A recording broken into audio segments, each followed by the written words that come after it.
Brad, tell us why you decided to go on the mission.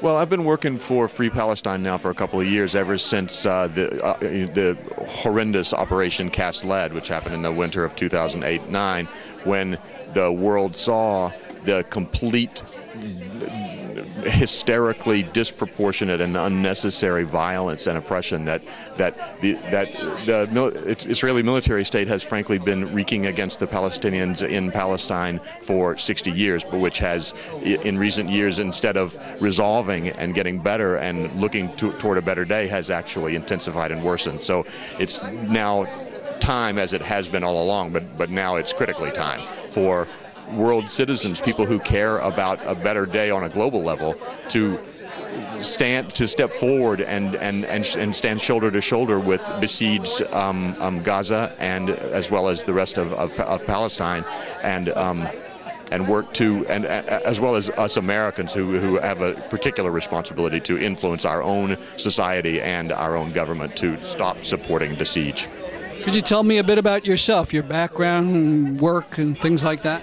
I have a little construction company here in New York. I'm a father and a domestic partner. I'm a bisexual radio journalist with WBAI in New York, and I, as part of my work in queer struggle, I've had occasion to encounter a number of wonderful people who happen to be Palestinian queers, and my enriching and illuminating experience with them has informed my intent to put some important work in my life toward the relief of the siege of Gaza. Now, Ali Abu Nima talks sometimes about gay washing, where Israel talks about its... I'm sorry. No, Pink washing. It's an unimportant distinction. Let me ask it again then. The phrase is pink washing. Right. Let me just...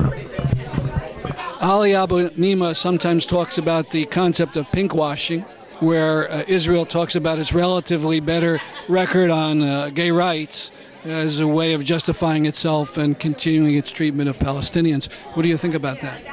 Well, I mean, the first one thing to note is that Israel, as a life-loving, freedom-loving gay mecca of queer liberation, is a little bit of an exaggeration. Yes, there are some positive aspects of Israeli society relative to queer life, but there's also hideous homophobia there, as we know. The two consecutive years, a couple of years back, the Jerusalem Queer Pride Parade was attacked by a rightist religious fundamentalist with knife-wielding, violent person, and as was a queer youth center in Tel Aviv just last year was attacked by a rifleman who killed several kids at a Tel Aviv queer center. So Israel is more free from homophobia than anywhere else in the world, particularly, but also that their idea that they are stepping forward for gay people, and thereby the world should pay attention to them as a gay haven, and